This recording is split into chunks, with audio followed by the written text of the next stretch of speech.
Before we get started with today's video, I want to take a minute to thank everyone for all the caring and concern that we've gotten after our recent video where we showed the storm damage we suffered in Ann Arbor, Michigan. You can tell that we're not in the same location here. If you haven't seen that video, we'll put a link to it down below, but we're mobile and we are well on our way to having our rig back to 100%. Now, today's video is about the solar and lithium system that was installed by MYT, and Tom MacInnes and his wife Ellie are going to tell us about this system and walk us through the components and how they work. If you're really interested in more information about how to make your rig as off-grid capable as ours is, we're excited to announce that we're going to be going back to Bend in late July of 2024, and we'll be doing a live Q&A where we will take your questions live right here on YouTube with Tom, so we can answer any question you might have about your rig and anything you'd like to know about the systems. Make sure that if you haven't already subscribed for our daily newsletter at the RVgeeks.com, you go and sign up for that, because not only will we be making an announcement about the exact date and time for the live Q&A, but we'll also have a place where subscribers to the blog can submit their questions in advance to make sure they have the best chance of us answering their question live on air. So go subscribe to our blog, and now let's get to today's topic. Those of you who've watched us for very long know that we love boondocking more than any other way of RVing. So it kind of goes without saying that our new rig had to be set up optimally for boondocking. And of course, that means lots of solar panels and lots of lithium batteries.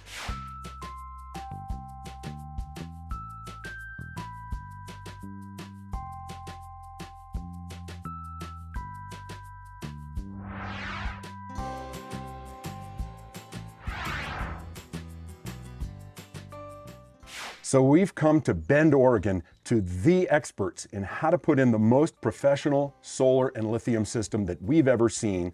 And that's Tom and Ellie of MYT Solar here in Bend. Hi. And we're here at their shop where we've had this fantastic system installed. And I gotta say, you guys are amazing, because the things we're gonna be showing people about how great our system is beyond what we've ever experienced in 20 years on the road. Yeah, So- it's a nice system, definitely. We think so. Yeah. So you're just a two-person operation, right? We are a husband-wife team. I manage the social media aspects and the marketing, and then I help Tom when he needs me. So Tom, we're going to spend some time doing a tour of the rig today, so you can kind of share with everybody what you've helped guide us to with the amount of solar we need and the amount of lithium and how to install it. How long have you been doing this, by the way? Yeah, so I've been working on RVs for only about probably 5 years. But before that, you know, like 10 years ago, I was building out camper vans and doing the solar work and electrical work on that. So. And you also were certified to do certain kinds of work on an RV? Yeah, we were inspectors, Ellie and I. So we inspected RVs, we repaired RVs, and now we do solar on RVs. So. Ellie, who was the one responsible for getting up on the roof or getting underneath or climbing in the small spaces? Definitely Tom. It was a team effort. Yeah. We're going to go kind of through all you've put on here, and we appreciate the fact that you've kind of let us see behind the scenes, and we're going to share the finished product today, showing everybody exactly how this rig works. And it has been surprising, and I want to mention that while we've been here, we have done everything we can to overrun our solar and lithium capability. And by that I mean we've been doing things no one would ever do when they're boondocking, like run an electric space heater and heat our water on electric instead of propane, and use our electric coffee maker instead of pour over. And we have not been able to use up our power yet. So I think our goal of having no generator is gonna... It's gonna work out, probably. You don't think we're gonna need one? I don't think so. Yeah, not with the truck. We found that even parking in the trees here, we still had enough solar coming in that it's been great. Tom, kind of starting at the beginning, to us, the beginning is where the sun comes from and comes down into the system through the panels, and then into the system, batteries, inverter charger, and all the other pieces. Can you kind of start with the solar panels and maybe tell us how you would guide someone the way you did for us about how much solar they might need? Yeah, okay, yeah, so how much solar is kind of a pretty big question we get all the time. I will say, you know, it's very dependent on the RV. Obviously, a smaller floor plan, you know, you got to be mindful of maybe getting on the roof and making space around the roof for removing the air conditioning or servicing the air conditioning. So there is as much solar as can fit on the roof within means is kind of my main goal. We were kind of surprised that you managed to fit 200 more watts on the roof of this 19-foot travel trailer than we had on our 43-foot diesel pusher. We had 1,300 on that. Yep. And I was going to say you crammed 1,500 on here, but it's not crammed at all. It's really a lot of space. Yeah, it laid out pretty well in the end. Yeah, to get 1,500 watts on a small trailer like this is a pretty good feat. Yeah.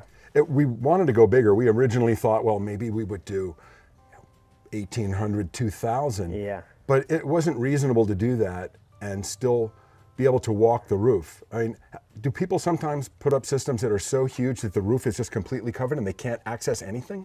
It does happen, yeah. So it's, you know, usually on a bigger rig where running the air conditioner as much as possible is kind of the primary goal. Kind of blanketing the roof. We've done that a few times. I always like to try to leave at least a walking path. So, but that way someone can get up, they need to do die core inspections and touch-ups. Yeah. And if they should have to service, say, even a solar panel. Yeah. If in the unlikely event one were to fail and need to be replaced, they have to be able to get up there. But yeah. Their air conditioning needs to be periodically maintained. Yeah, that's the big one. Yeah, and luckily with our rail system, we can move panels out of the way if we need to for that. So. That was something we really liked on here that I think, correct me if I'm wrong, that probably would allow you to get so much solar as the rails. Yeah, right? Well, yeah, we were able to clear, what did we clear? 2 skylights, clear some plumbing vents, things like that with traditional brackets wouldn't have happened. So that was a big part of it, yeah.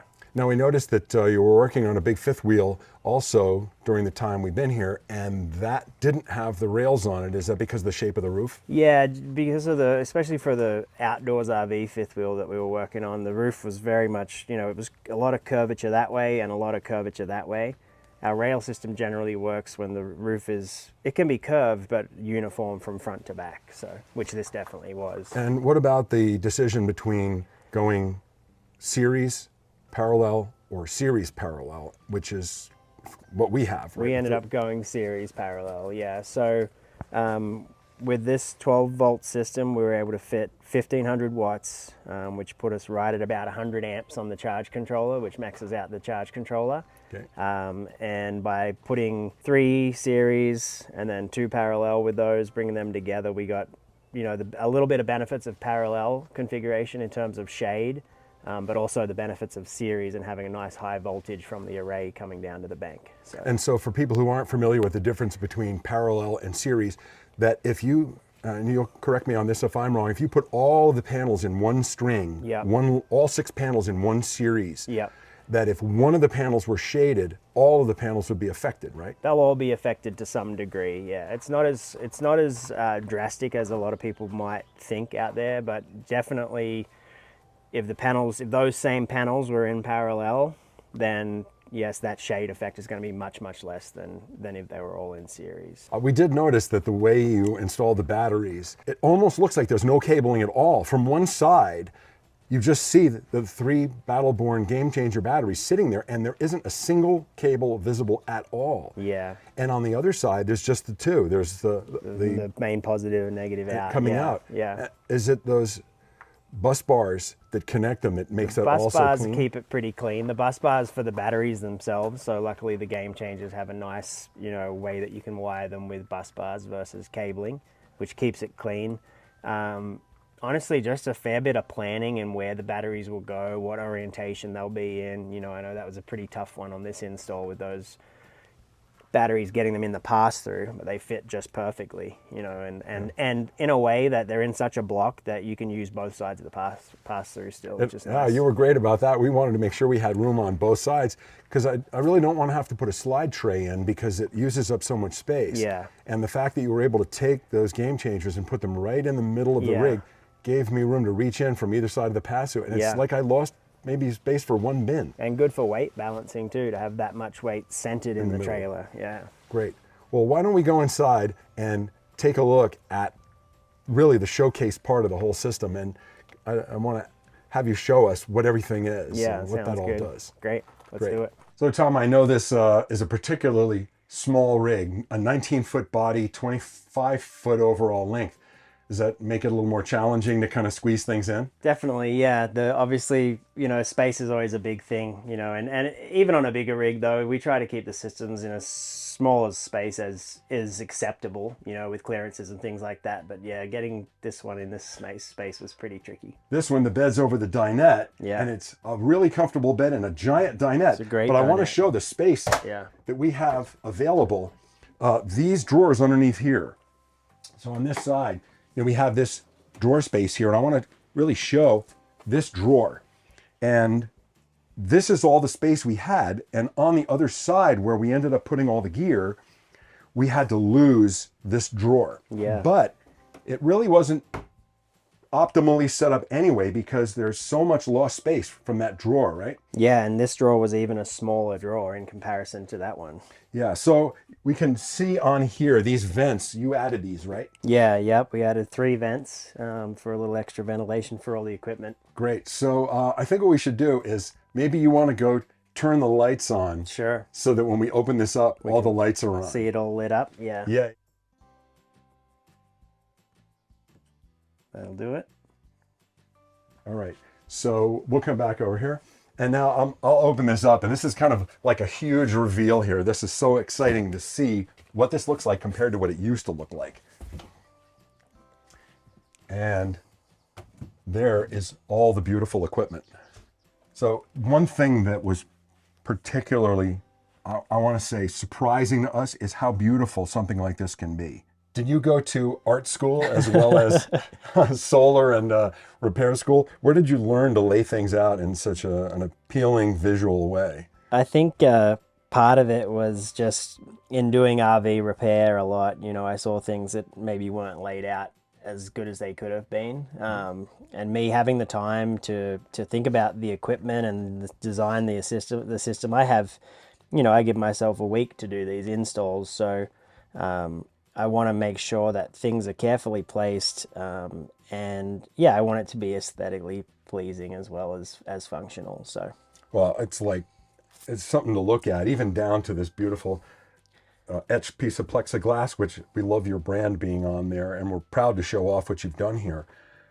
Maybe you can kind of take us through this system, going from where the power comes in, Yep. where it comes from, and the flow of things, and Yeah. why there's, I think a lot of people who think about solar don't realize that it can be very complex and there are a lot of components. yeah. Maybe you can kind of explain what everything is in here and what it Yeah, does. definitely. Yeah, it can be overwhelming. So yeah, I think there's a lot of ways to think about it. It's kind of, not everything's a one-way street. If we think about it in terms of understanding the system, I think starting with the batteries is probably a good way to do it. So obviously our batteries are not under here. They're in the front pass-through storage. You have those 3 game changers. Up that way, right? So, and these are the main negative and positive cables that are coming in from the batteries? Correct, yeah. So in the pass-through, which we'll have a few things in there, just shut-offs and fuses, but then we have our main 12-volt power coming into the system right here with those 2 cables. And what does that come into? Where does it go from there? So one of the most important things in a system like this is keeping track of power, and we have our nice monitor screen for that. One of the things with lithium batteries is that the voltage doesn't necessarily give you a direct indicator of capacity or how much is actually in the batteries, the state of charge of the batteries. So in any system that includes lithium batteries, you are going to need a shunt. And what the shunt does is, again, with this being the first kind of place from the batteries, where the batteries come in, we're going to need a shunt. And that's this device here, which is going to basically count the flow in and out to tell, okay, well, here's how much is left in the batteries. Here's how much is currently flowing into the batteries, things like that. And does it do that kind of like a flow meter where it measures power in and power out so it knows Absolutely, how much was yeah. used? Counting in and counting out, and then we tell it, you know, essentially how big the bucket is so that it can count, you know, the drops in and the drops out. And where do we go from there? So from there, again, I talked about how not everything is a one-way street. We often think of battery, you know, even with the batteries, we're going to have power flowing in those cables to the system, and we're going to have power flowing out those cables to the batteries and charging. So this device here, you can see it has most of our cabling coming into it. That's our distributor, and our distributor is basically a docking point or a train station for all the 12 volt to flow in and out of. Okay, and that makes sense that power has to flow into and out of the batteries, because not only are you going to use power from them, but you've got to charge them too. Exactly, Both yeah. from solar and shore power, or if someone had a generator. Exactly, yeah. And with these cables here that are connected to our distributor, some of these are going to be things that are charging, and some of these things are going to be actually drawing from the battery. And what other devices do we have in here, and what do they do? Okay, yeah, so we talked about it outside, the solar. Okay, so we talked about how we have, 1500 watts on the roof, and that's coming down at 60 volts. Essentially, that power is trying to reach the batteries. And again, this is our main area for things to flow to and from the battery. So back here, we have our MPPT charge controller from the solar. So the solar comes in from the roof to this device, and then this device is going to send it over to our distribution, which is going to feed it out to our batteries and keep those batteries topped up. Got it. Next to it here, a little small on the smaller size, is another Victron MPPT. So a smaller charge controller for a smaller set of panels. So this is going to be the charge controller for your deployable panels when you bring So those. if we plug in with ground deploy, that up to 600 watts that you mentioned, Yes. it would come into this charge controller instead of this one. Correct. But this one here handles everything on the roof. Correct. Okay. And even though the solar is coming into these two different charge controllers, essentially they're still both going to our train station of power right here. Therefore, they're both reaching the same batteries. And on the back wall, back here, we have a couple of Orion. Yes, so these two little small devices over here are small yet mighty. So these are a brand new product from Victron, and those are the Orion XS. They're a DC to DC battery charger. So each one of those is capable of putting out 50 amps or around 700 watts of power to the battery. So they're a charger. So again, these are going to be charging, and so they're going to bring power to the battery. So we can imagine the flow is heading this way back into our distributor, which again is going to make its way back to the batteries. And those two Orion units, those are bringing power from our pickup truck, right? Correct, yes. So really, really neat way to get some extra power, especially on a, I still think you guys have plenty of power, but 1500 watts on the roof, plus the ability as you're traveling down the road for essentially another 1400 watts being sent to the batteries from your truck's alternator. Now, we purposely ordered our truck with the heaviest duty, largest alternator we could get, which is 220 amps. Yep.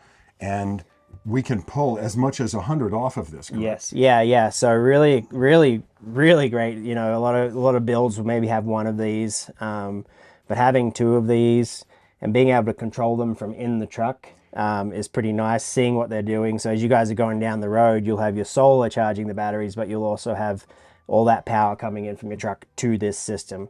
And obviously we did some special things on the truck side and the trailer side to make that happen. So we've already realized that if we keep an eye on the weather forecast, keep an eye on what our current state of charge is, and keep an eye on how far we're driving, we can decide whether to use those DC to DC chargers from the truck's alternator or not. Yes. And if so, how much? Yeah. Because let's suppose we were to leave a spot where we'd been boondocking and we had 80% battery already. Yeah. It was a sunny day, Yes. and we are going to be charging all day. Why put that any extra load? The extra load on the truck. Yeah, Right. Exactly. So we can, from the app on the phone, while we're driving in the truck, we could turn them off on and off. Yeah. and let the sun do all the work while we're driving down the highway. Exactly. Yeah. Matter of fact, you guys will be able to see the entire system from your truck as you're going down the road, which is pretty fun. I love it. Now, how about on this side? There's more devices over here. What's everything Yeah. over here? So obviously the elephant in the room is this big device right here. So the workhorse of the system. So, we talked about the MPPT charge controllers for the solar, the DC to DC charge controllers bringing power in from the truck. So these devices are obviously designed to bring power into the batteries. Well, what are we going to do with all that power? So this device here is the Multiplus 3000. It's a 3000 watt inverter, And what an inverter is going to do is say, okay, we've got all that power in that big battery bank that we've been charging up with all these really great charging sources. Well, now we got to use it. And so it's going to take that 12-volt power from the batteries, which usually is only going to run things like your lights, your water pumps, your slide outs, all those 12-volt devices, and it's going to, you know, take that battery power and turn it into 120-volt electricity for your RV. So we want to use the microwave or the coffee pot, or if someone wanted to use a hairdryer. All your outlets. Yeah. And I know you guys have been running the water heater on electric too. Oh, yeah. So we have been really trying to see how much power we could suck out of this system and if we could overrun it. Yeah. Because it's good practice. While we've been here at your shop, we knew if we had to, we could plug in, but we have not had to do that at all. Yep. And every single day our batteries have been getting back to 100, even when it's been mostly overcast. Yeah, that's great. That's really, you know, for me, I think I mentioned it outside, is just you guys, if you don't run out of power, that's not a bad thing. You know, I know you're trying, but if you never run out of power, then I consider my job well done. Well, we were trying while we were here with the safety net of me being we could mooch dock off your power at you your had shop some backup plans. a little bit. So so the Multiplus, again, that key feature, which is, you know, really, I think when a lot of people talk about putting solar in their RV and lithium, I think most of the time what they're talking about is putting an inverter in and making it so that when they're unplugged and they're not running the generator, their outlets work and their microwave works and their coffee pot works. All those little comforts that you usually only get when plugged in at a park. Staying on the Multiplus, you know, occasionally you are going to plug in. You are going to run the generator. And so when the Multiplus receives 120 volt, meaning that you have the rig plugged in, you're at a park, it's no longer going to be an inverter because it doesn't need to use the batteries to create 120 volt electricity. It has it from the park power. So at that point, it's going to switch over to its other function, which is to be a battery charger.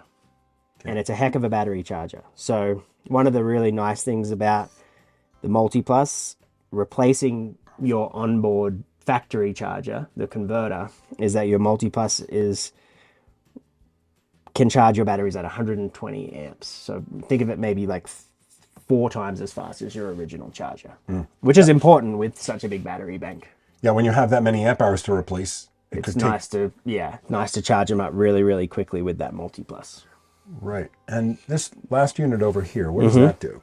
So this is the Serbo GX, which, if you notice by the amount of wires coming into it, it obviously has a pretty important job. I was going to say, it seems to do a lot. So one of the great things, and I think the strong point to our systems, which is attributed to the Victron products, is the networkability of all of the devices. So the Multiplus, the MPPTs, the Orions, the Shunt, all of these devices are connected via the Serbo GX. So it brings all those communications in and lets the devices talk to each other, and kind of moderates the system that way. And of course gives us our awesome touch panel screen. So speaking of the touch panel, I do want to go over and look at that, but I want to mention these lights again. Oh, yes. These lights that showcase this and light it all up, those are all LEDs to really put this dramatic finishing touch on it. Yeah, I mean,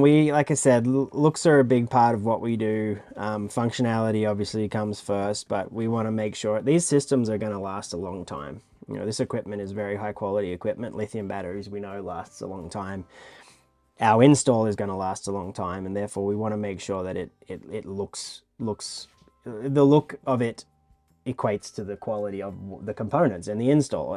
So we spend a lot of time with our custom cabling, and of course, lighting up the install, which actually kind of makes it nice to look at, but also nice to work on it if you ever have to work on it too. Well, I have to say, after watching you work and watching the level of detail and attention and meticulous, intense focus on everything being exactly right, I will say that I think this is a demonstration of your level of meticulous care, because the way this looks carries through to even the parts of the system that you can't see so easily. You were very careful. We watched, and John and I learned a lot from you watching how you carefully place things and think through how everything should work best. And this is kind of a visual demonstration to me of your attention to detail. Yeah, thank you. We really appreciate it. So let's go have a look at that display panel, which is really the fun part. It definitely. And we're going to see all the information we can get from this. Yeah, see what the system's doing right now. Great. This is our favorite part of the system right here because we never got this wealth of information before. Maybe you can take us through all that this display panel does. Yeah, I think, again, talking about that Servo GX under the bed with all those cables coming into it, it really allows to see all the aspects of the system in one really nice, friendly user interface right here. So can you kind of point out what we're seeing here, what all this means? Yeah, and we can kind of think of it, you know, in terms of how I laid things out before. I talked about, you know, the train station of power coming to and from the batteries. And so down here is where we would have the batteries. So you can think of this as your game changers up in the front pass-through storage there. And we just saw it click from 59 to 60%. And I want to mention again that the reason this is so low is because we've been doing things like heating water with electricity and using a space heater. We had to work really hard to get it down below about 70 or 80%. Yeah, I mean, this is great. You've got 1,000 watts coming in right now from the solar. And that, we can see that right over here, right?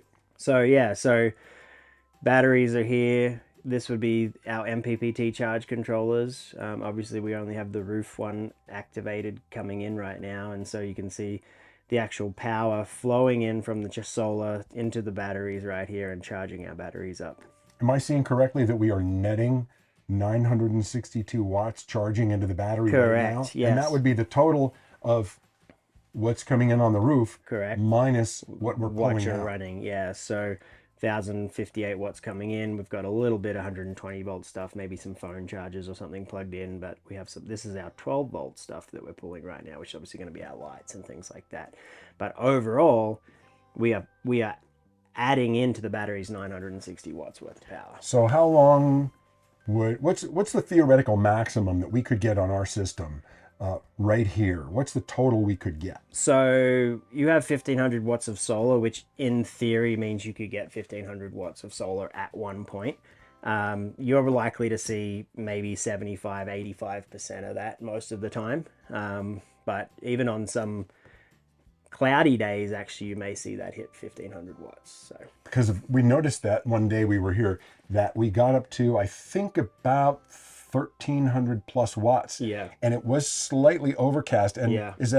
am I correct that that's due to something called cloud lensing? yeah, the cloud edge effect, exactly. So as What does that do? How is it possible that you can get more solar on a cloudy day than a sunny day? Well, if you think about the droplets in the cloud as kind of like a magnifying glass, so it's going to concentrate the light at the edge of the cloud. So you can get a little more sun hitting the panels, making them work a little harder. I noticed today it is blazing sunshine today, Yeah. and we did more on a slightly cloudy day the other day. Yeah, and I think also temperature comes into play a little bit. So as the panels get a little warmer, they're going to produce a little less as well. So That was one of the benefits that we saw right away of the rails, that it lifts the panels a little higher off the roof, and there's a lot more air airflow, circulation. yeah, so those panels should stay cooler, which will allow them to produce a little more. Right. Yeah. And this keeps going off because it's set to time out at a minute. But Yeah, we can change that to whatever we want. That could be Usually, changed. you know, in a small space like an RV, it's nice to have that light kind of disappear and not bother you. So Now, we also happen to have a 12-volt refrigerator in this rig for the first time.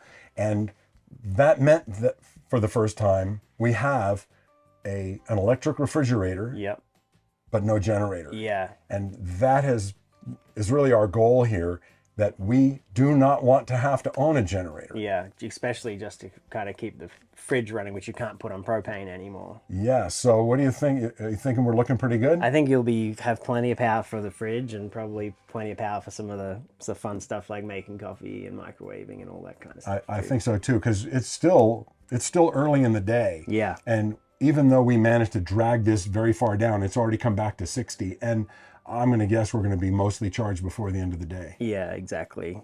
You know, and really, you know, keeping that charged up every day, but really, you know, you're at some point you're going to hitch up the trailer and drive the truck, and that'll certainly do the trick once you get those two Orions charging up. So Now, that when it comes to the ratio of solar to lithium, to amp hours of lithium to watts of solar. Yeah. I know it's real common. We always learned you want to kind of have about a 2-to-1 ratio, so that if you've got, say, 2,000 watts on your roof, that would equate to about 1,000 watts of 1,000 amp hours of battery. Yeah. But there's other considerations, right? Yeah, and I think I think that's generally, a good rule in most situations, and I think that is to say, in a relative way of speaking, 1,000 amp hours is a really, really, really lot of battery.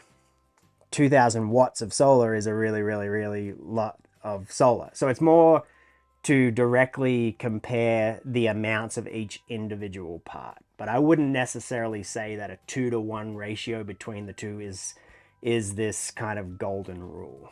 Now, in our case, we're pretty close to that. We've got, the 1,500 and the 810. It's not that far off 2-to-1. Yep. But in our case, we actually have more battery power than the 2-to-1 ratio, since we've got 810 amp hours. But we look at it as being like our bank, our storage of power. And if we have days that are less sunny and we start to go down, then having a slightly bigger bank is always there's always gonna be some advantages there. Like if we want to go in the forest, for example. So you can still be out, and that's the thing. That's where we can talk about a 2-to-1 ratio, which is reasonable, but the conditions are always changing. You might have 2,000 watts on the roof and you might be parked in pure shade. So in that case, you're going to probably wish you had a 2-to-2 ratio, so you had a bigger battery bank. So. Yeah. Well, so far, everything has been fantastic, and we are pretty sure that the backups that we have are going to mean we do not need to buy a generator, which is a big goal for us. We really didn't want to have a generator and didn't want to have to hook up. And the whole time we've been here at your shop, we've been here over a week now, we haven't plugged in, and we've gotten up to 100% every day. Yeah, and so at that point, to not have to think about your battery power and your electricity being a limiting factor at all while you're boondocking, and really water becomes kind of the main factor. That we can't do anything about that. We can't unfortunately recycle the water very well. we could have enough power to, maybe, but. It's true. Now we could get a blue boy, a tank to offload gray water until we could bring a bladder with fresh water, but now we have weight issues. Correct. And we tried to go as lean as we could with a 1,500 truck. We are close to our maximum on weights. So I'd say so far we have been comfortable with the amount of water we have on this rig being 8 days, and with room to spare. We think we're going to be an easy 10 days. Nice. And I don't think we're ever buying a generator. I think that's probably fair to say. And you also have the solar port that we built for you too. So we have so many options. I think we're going to be generatorless. Generatorless, yeah. Well, I appreciate that. Yep. Thank you so much, Tom. I can't tell you how great the system's been in our limited use of it so far, but you put together something that is so much better than what we had. We can't thank you enough. Yeah, I'm excited to see where you guys take it. So we'll have the power to send you a text. Yeah, I hope so. Great. Yeah, great. Thanks. Thank you. So even though we've installed our own battery and solar systems before, this time we wanted it done in the most professional way possible. And so we came here to Bend to have Tom and Ellie take care of it. And it truly is a different system than we could have done on our own. So big question we get from people who are interested in solar and lithium and want to boondock is, how do I know how to put the system in? How do I find someone who can do it for me? And for years, it's been difficult for us to recommend an installer that we could have confidence in. And if you're anywhere near the Pacific Northwest, or you're going to be coming this way, we cannot recommend MYT Solar any more highly. Not only because we have so much respect for what Tom and Ellie do, but they're wonderful people, and they've created a system that's going to make our lives better out on the road, and they can do the same thing for you. We'll put a link down below so that if you want to talk to Tom and Ellie about having them do a system like this, or bigger or smaller, they are very adaptable and every system is customized, but they can do the same thing for you that they've done for us. Safe travels, and thanks for watching. Hope to see you on the road.